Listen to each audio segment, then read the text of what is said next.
सदाशिवसमारम्भां शङ्कराचार्यमध्यमाम् अस्मदाचार्यपर्यन्तां वन्दे गुरुपरम्पराम्।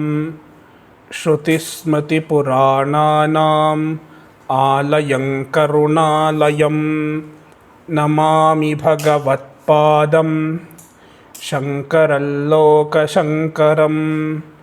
शङ्करं शङ्कराचार्यं केशवं बादरायणं सूत्रभाष्यकृतौ वन्दे भगवन्तौ पुनः पुनः।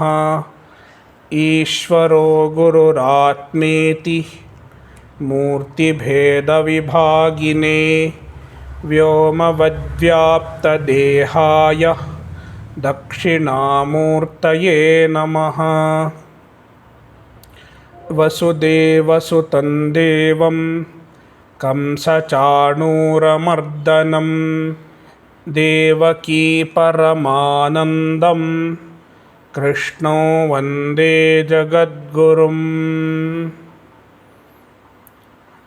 पार्थाय प्रतिबोधितां भगवता नारायणेन स्वयं व्यासेन ग्रथितां पुराणमुनिना मध्ये महाभारतम्। अद्वैतामृतवर्षिणीं भगवतीम् अष्टादशाध्यायिनीम् अम्ब त्वामनुसन्दधामि भगवद्गीते भवद्वेषिणीम्। यं ब्रह्मा वरुणेन्द्ररुद्रमरुतः स्तुन्वन्ति दिव्यैस्तवैः वेदैः साङ्गपदक्रमोपनिषदैः गायन्ति यं सामगाः।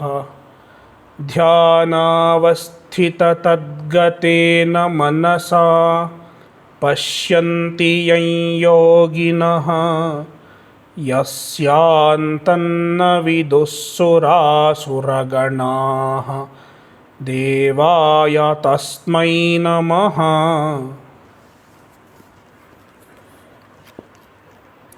भगवद्गीता अध्याय 6 श्लोक 26।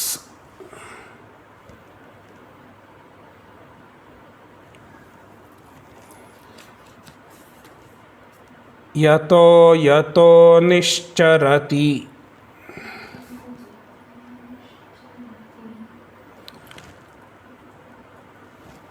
मनश्चञ्चलमस्थिरम् ततस्ततो नियम्यैतत् आत्मन्येव वशं नयेत्।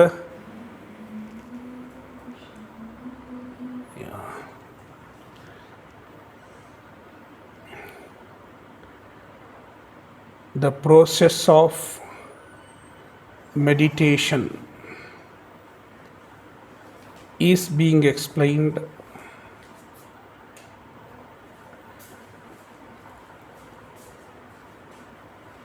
The main part of meditation is focusing the mind. The mind has to be focused on the spiritual theme that is chosen for meditation.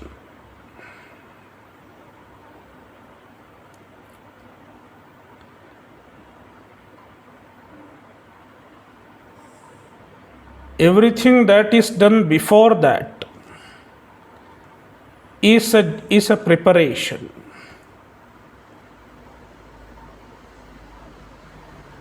You sit properly, relax the body, and then withdraw the mind, quieten the mind. All these are preparation. Sometimes people take the preparation itself for meditation.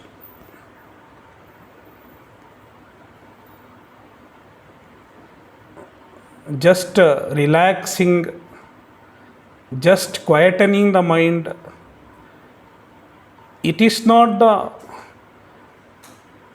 main part of meditation.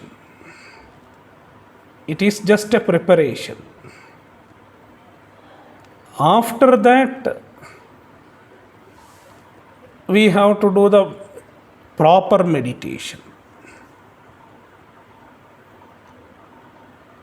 The mind has to be focused. The mind has to continue to abide in the spiritual theme.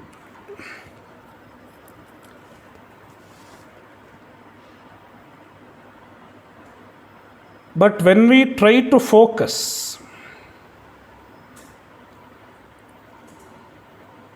the mind may slip away. It goes outwards because it is the nature. It is our mind's nature. In Kathopanishad, Yama tells Nachiketa, Paranchikha nivyatranat swayambhuhu tasmat paran pashyati nantaratman. The natural tendency of the senses, including the mind, is to go outwards.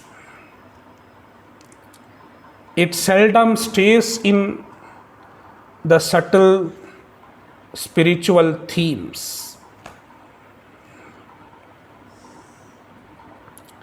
Therefore, when we try to focus on the Atma Tattva, it goes outwards.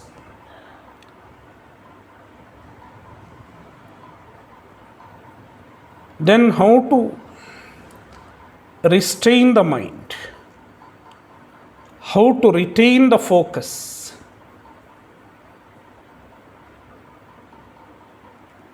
Krishna explains in this shloka.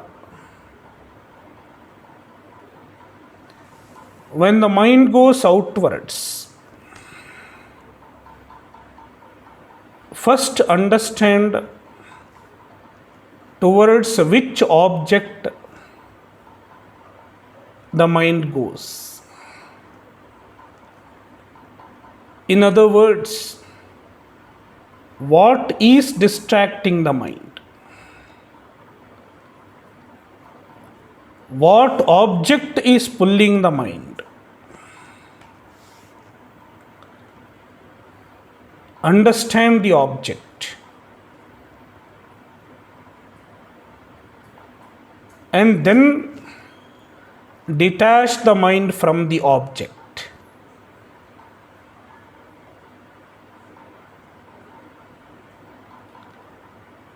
By using your viveka, by using the discrimination, by understanding the limitation of the object, convince your mind to come back and once again focus on the Atma. Continue to focus on the Atma. And this has to be done repeatedly. This exercise has to be done repeatedly for a very long time. Dirgha kala. ಸತು ದೀರ್ಘಕಾಲ ನೈರಂತರ್ಯ ಸತ್ಕಾರ ಸೇವಿತೋ ದೃಢಭೂಮಿ. Patanjali tells in Yoga Sutra, it should be practiced for a very long time, and nairantarya, it should be done continuously, not once in a while. Any spiritual anusthana should be regular. Japa or Sandhya Vandanam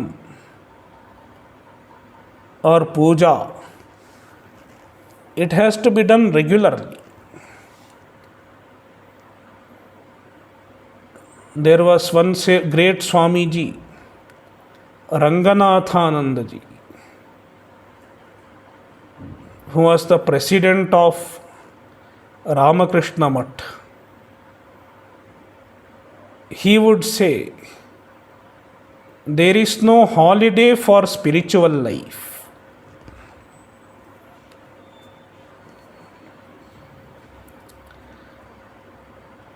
For everything else there can be holiday. Even for eating one can give holiday. One day you can give rest to your digestive system, teeth. Even our teeth can get one day holiday. Some people can do it. And even scientifically, medically, it is a good thing to do. Fasting for one day, then our digestive system can get holiday. But for spiritual life, for spiritual practices, there cannot be holiday. Nairantaryena, it should be done nirantara, regularly, without taking a break. Nowadays it is a practice that when there is a holiday, they wake up late. On Sunday, generally people don't wake up early.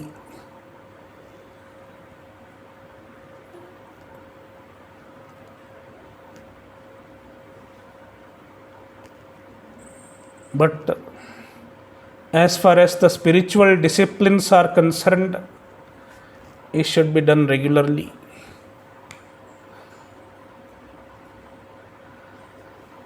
Therefore, nairantaryena and satkara, it should be given priority.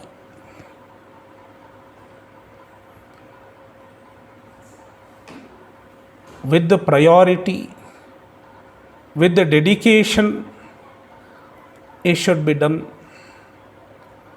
Only then it bears proper result. Therefore, the practice should continue for a long time. Before one sees any tangible benefit,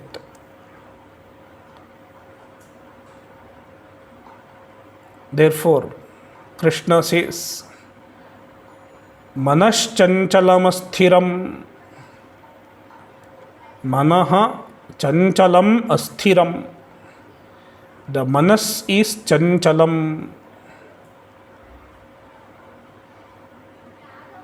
It is fickle in nature, turbulent in nature.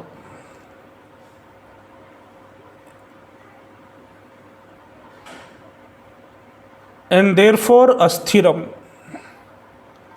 Since it is chanchala, it keeps moving. Therefore it is asthira. It is not able to stay in one thought, even when you try. chanchalatvat asthiram. Therefore, it keeps going out. Yato yato nischarati, yataha yataha. On account of any given vishaya, any given sense object, the mind will nischarati, the mind will go out, the mind gets distracted on account of some object. Tataha tataha, from the respective object, etat niyamya, restraining the mind, restrain the mind from the respective object.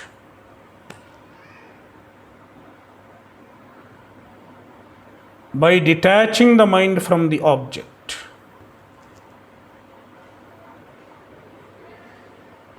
Sometimes the mind can think about future. What will happen to me later on? After 5 years, what will happen?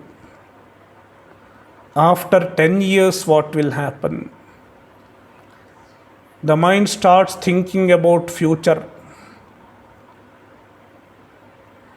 And most often when we think about future, we start getting insecurity, worries, anxiety.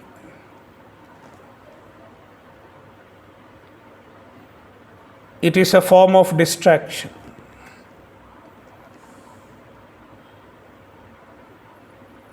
Then how to get the mind back? The best way to get the mind back is to surrender to Ishvara. Ishvara will take care of my future.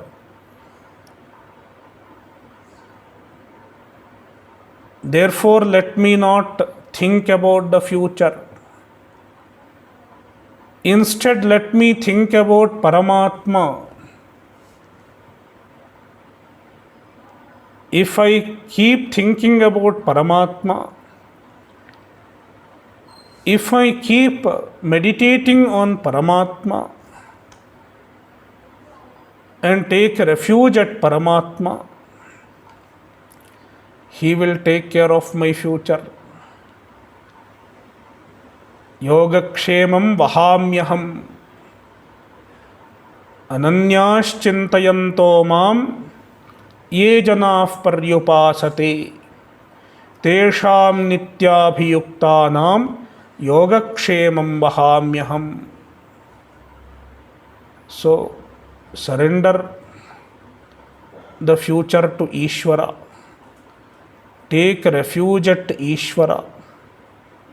And make the mind free from all worries, all anxieties, and bring the mind back.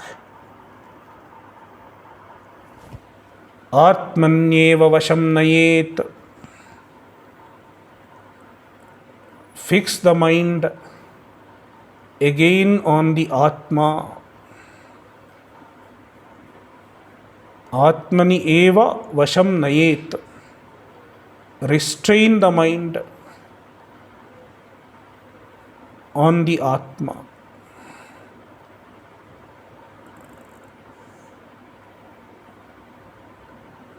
Means focus on the Atma Tattva.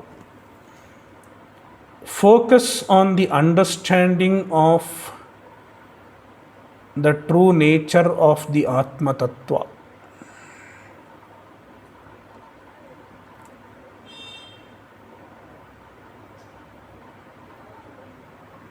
And in due course of time, the mind starts abiding in the Atma Tattva without any effort.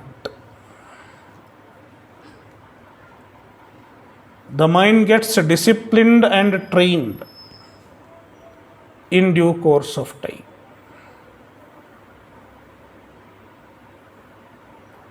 It becomes the habit. It becomes the orientation. A trained mind. Just like a trained dancer. A properly trained dancer will not make wrong moves because she has practiced it for a long time. Initially, one makes mistakes, wrong steps.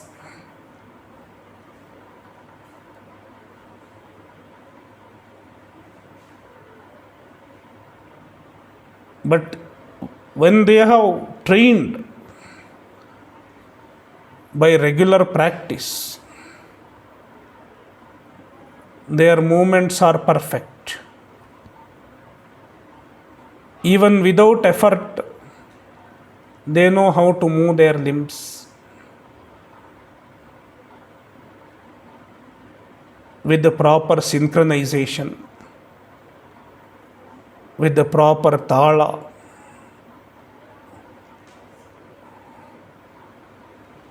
Likewise, when the mind is trained to abide in the knowledge, it continues to remain in the Atma Tattva, even during Vyavahara.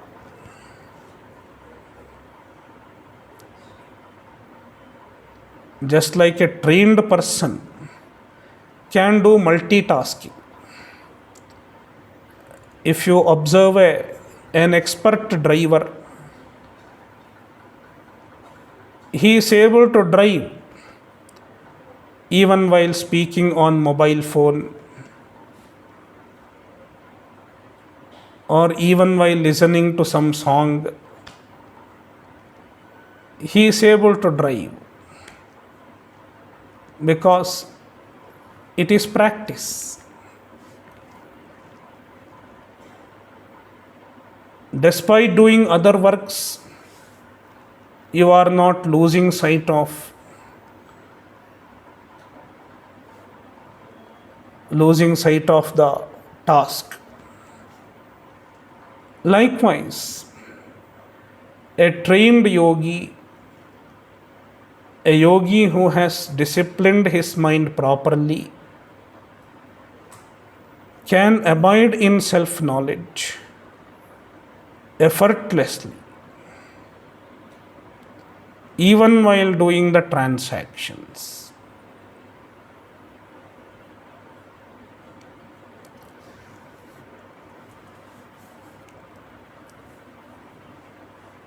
Until then, the practice should continue.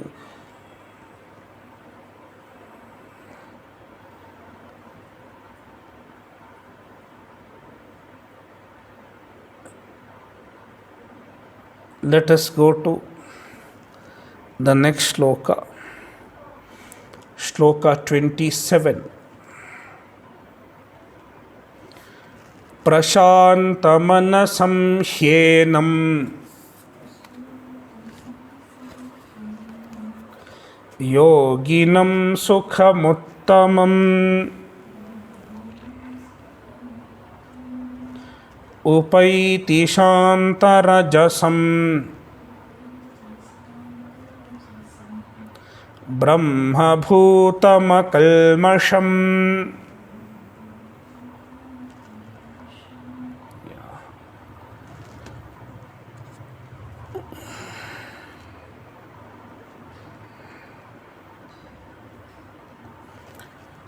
So, this shloka explains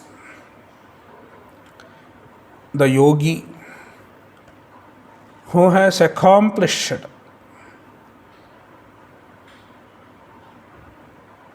the success in meditation. As a result of prolonged meditation, his mind has become quiet, and his mind dwells in Atma Tattva. Krishna is talking about such yogi. Prashanta manasam. His mind is prashanta, quiet, free from distractions.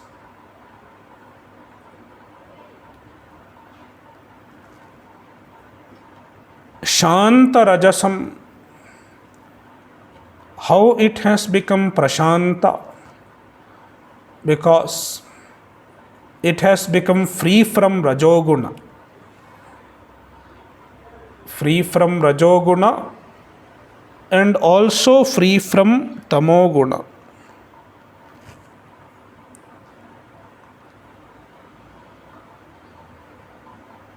Shanta rajasam. Free from rajas. Rajoguna is responsible for all distractions, all restlessness. By means of sadhana, the mind is made free from rajoguna and it has become sattvika.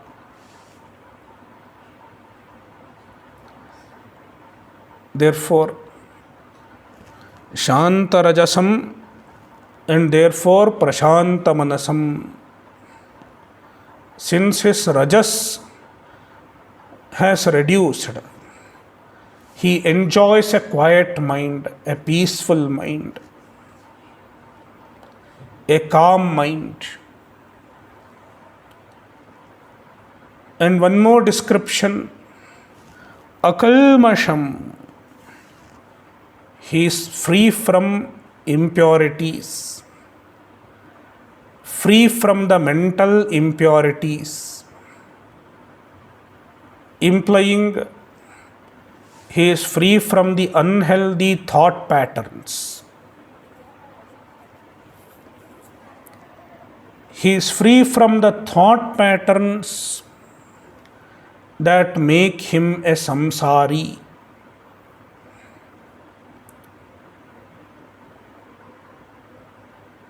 There are certain thought patterns,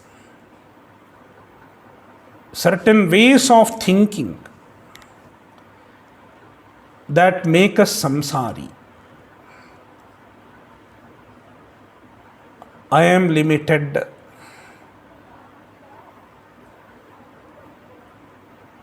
I am limited.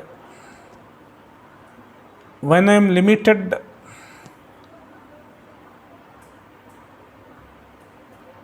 I have a sense of limitation. I am not happy being limited. Therefore, I want to be free from limitation. I want to be complete. I am limited. Therefore, I want to be complete.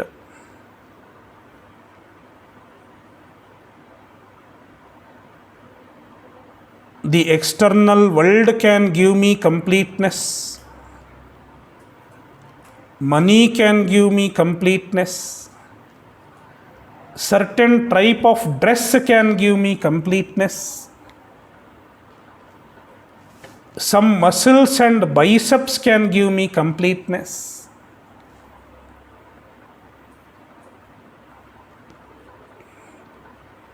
There is an advertisement. I don't know which product. The complete man. What is the product? The complete man. Raymond. Yeah. Okay. Yeah. The complete man. So, we have, everybody has his own concept of completeness. But unfortunately, what we think as completeness is also incomplete.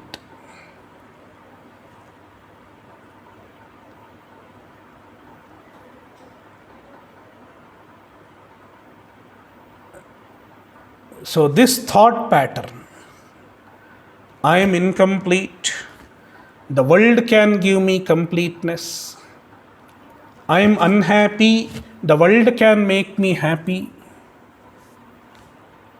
such ways of thinking, it is the impurity from the standpoint of a Vedanti.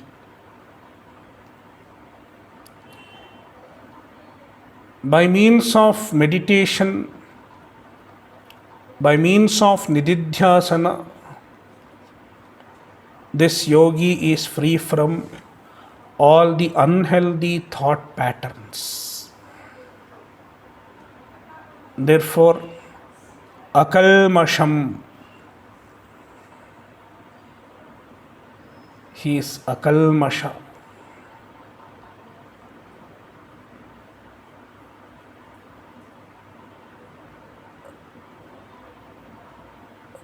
Such yogi, what phala does he get?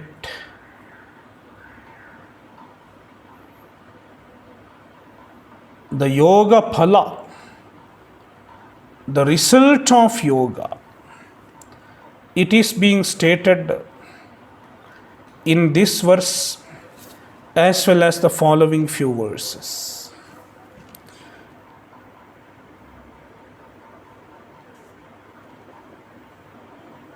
Brahma bhutam, this yogi has become Brahman.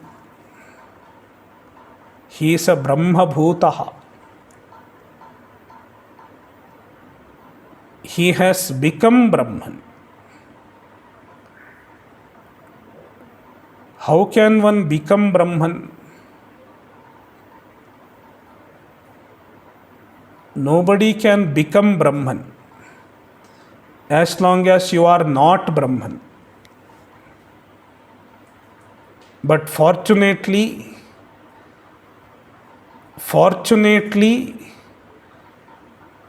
all of us are Brahman. The only difference is some of us know that, whereas many of us don't know. Us means I am not talking about only the 28, 29 people here. I am talking about everyone in the world. A few know they are Brahman. When you know you are Brahman, you have as though become Brahman.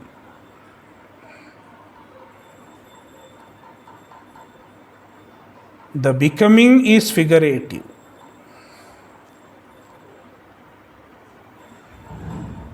Brahma bhutam.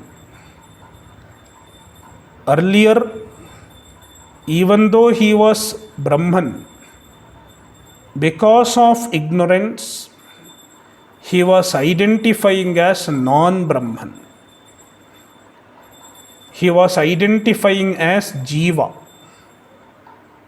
a limited soul, a limited individual.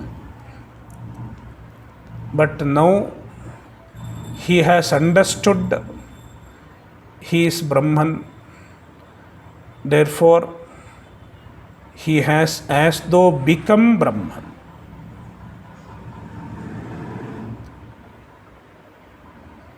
Brahma bhutam.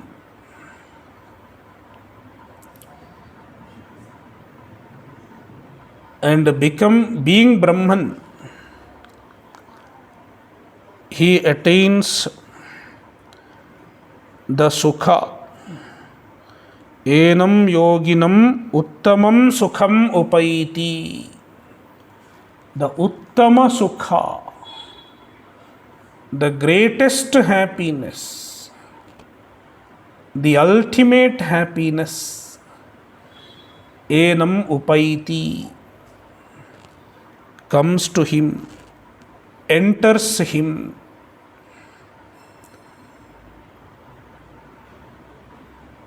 He enjoys the completeness.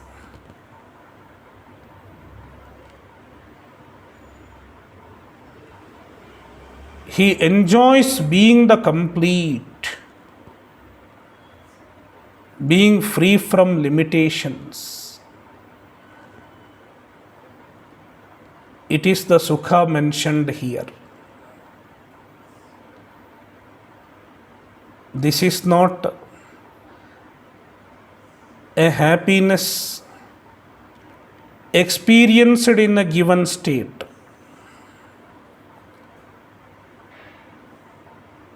We can enjoy temporary happiness, temporary pleasure in some states. Sometimes it happens during meditation also. In meditation, when the mind is relaxed, you enjoy the state of bliss. And people think it is the uttama sukha. But unfortunately, it is not. Because it is a happiness enjoyed in a particular state on account of the relaxation of mind. Just like in sleep. Even in sleep, when the mind is relaxed, we get sukha. Sukhamaham. After waking up, we say, I slept happily. It is also an experience happening in our Anandamaya Kosha.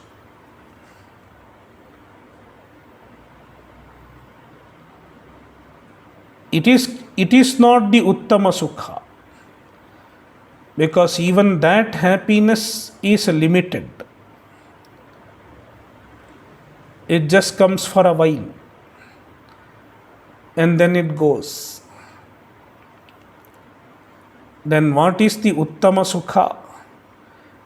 It is your own Swarupa,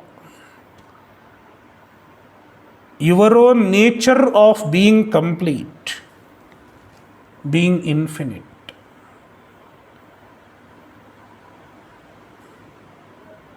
And you discover that and you abide in your completeness.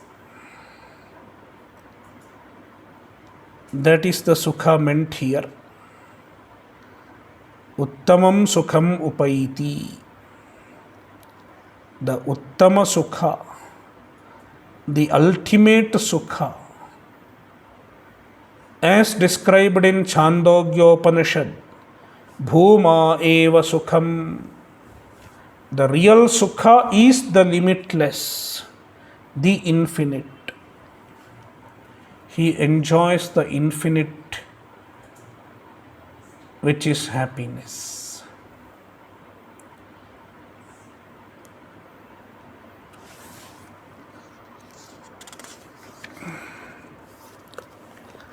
Shloka 28. Yunjan sadatmanam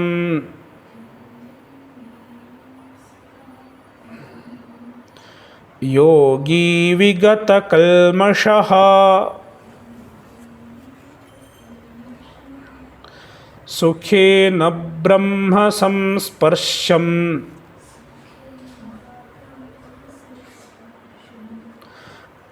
अत्यन्तं सुखमश्नुते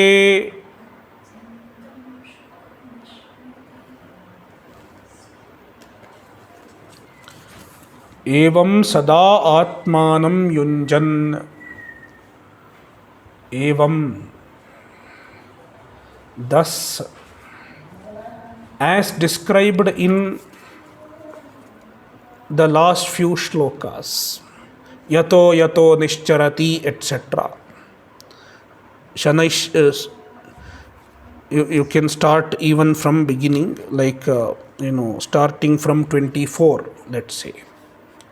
So sankalpa prabhavan kaman etc. In this manner, with these techniques, sada atmanam yunjan, constantly practicing the meditation, sada, always, regularly, for a long time, atmanam yunjan, practicing the focus of mind, practicing nididhyasana, yogi vigata kalmashaha, the yogi becomes vigata kalmasha, he becomes free from all the impurities, all the unhealthy thoughts, all the samsari thoughts.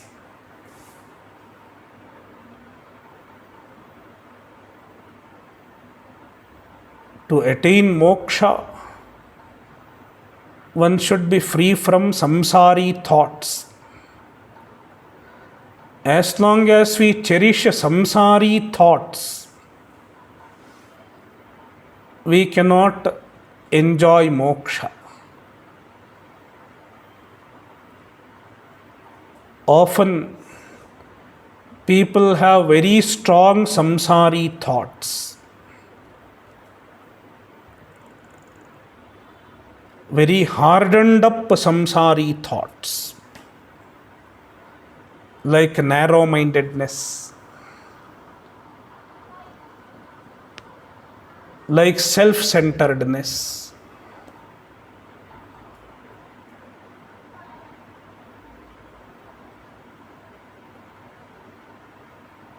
When there are such things in the mind,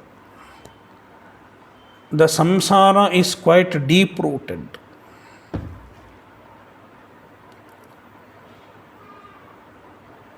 Therefore, in order to rise up to the level of moksha, first of all, one should give up the narrow-mindedness.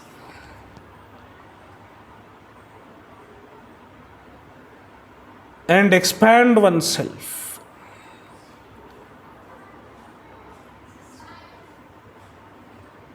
In fact, the karma yoga,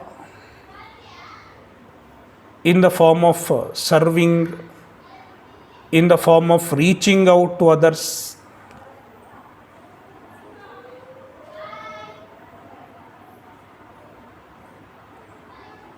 in the form of generous acts, it can help in overcoming the narrow-mindedness,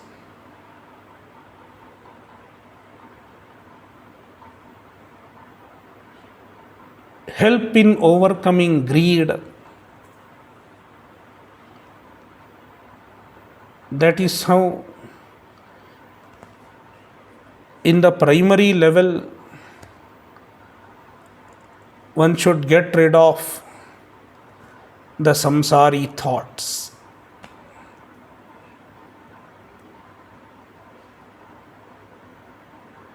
That is why, to begin with, karma yoga is very useful. Until it is accomplished, until the samsari thoughts are not loosened down, to a certain extent. One cannot get any benefit of meditation, because meditation works on the thoughts at a deeper level.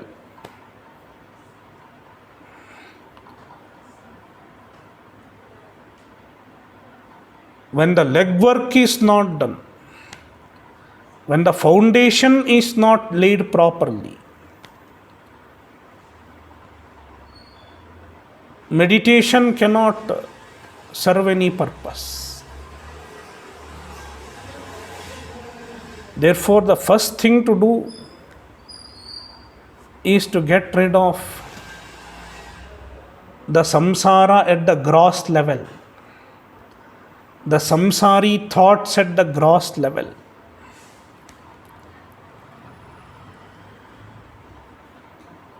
Like narrow-mindedness,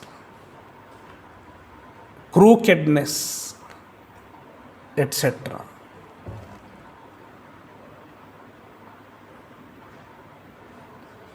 And when such thought patterns are reduced, diluted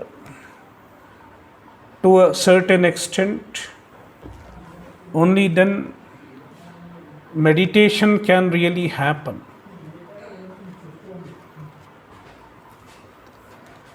So, Vigata Kalmashaha, he is free from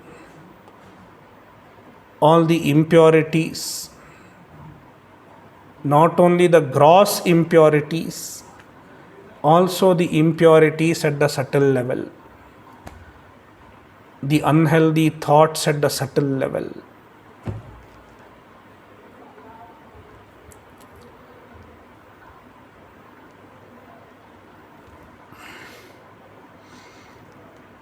Then Sukhena Brahma Samsparsham Atyantam Sukhamashnute. Sukhena, Anayasena,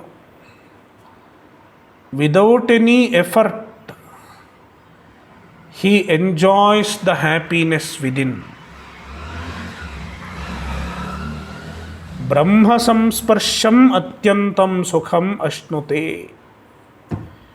He enjoys Atyantam Sukham, the ultimate happiness. Atyantika Sukha.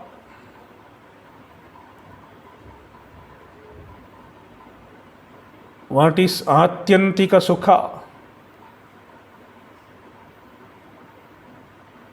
Atyantika Sukha involves three. Number one, Nitya Sukha. It is a permanent happiness. Number two, it is Nirapeksha Sukha. It does not depend on any external factors. And the third one, it is Niratishaya Sukha, the unsurpassable happiness. There is no greater happiness. Such happiness, Nitya, Nirapeksha, Niratishaya Sukha.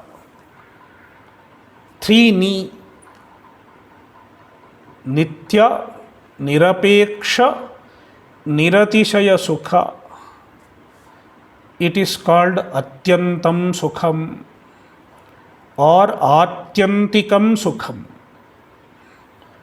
the ultimate happiness. And it is nothing but the Brahma Swarupa, the very nature of Brahman. Therefore, Krishna describes it as Brahma Samsparsham. It is associated with the Brahman. Means it is the nature of Brahman. Brahmanaha Swarupa Bhutam Sukham Ityarthaha. Ashnute, he enjoys. He enjoys the ultimate happiness. And that too anayasena, without any effort. He doesn't need any effort because it is the Swarupa. So far you needed effort in order to remove all the cobwebs,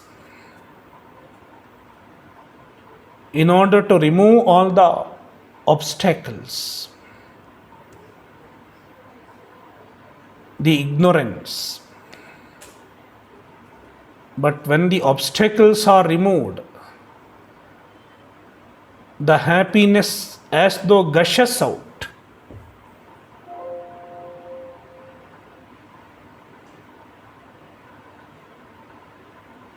The yogi has opened the floodgate of inner happiness.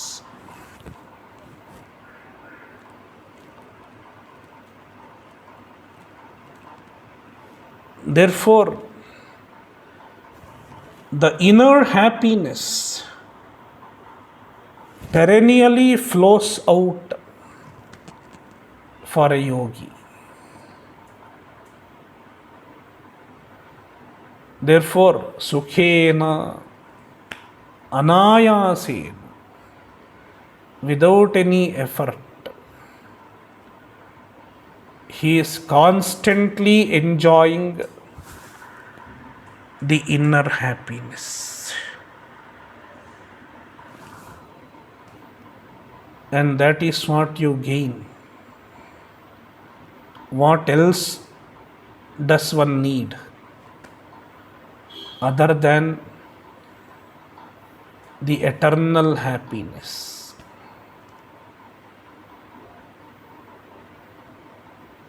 That is why already Krishna has pointed out, yam labdhva chaparam labham manyatena tataha.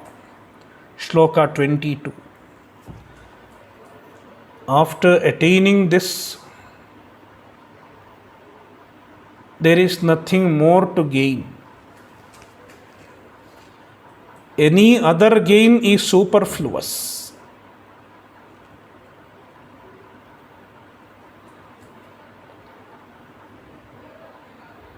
There cannot be any more addition to the infinite, because what you have gained is the infinite, and there cannot be any other addition to the infinite. Therefore, a yogi enjoys absolute satisfaction. He is a nitya triptaha, as Krishna has described in chapter 3. Tyaktva karma phala sangam nitya tripto nirashayaha. He is a nitya triptaha and nirashayaha. He is ever satisfied within himself, and therefore he does not expect anything from outside. He does not depend on any external sources for his happiness.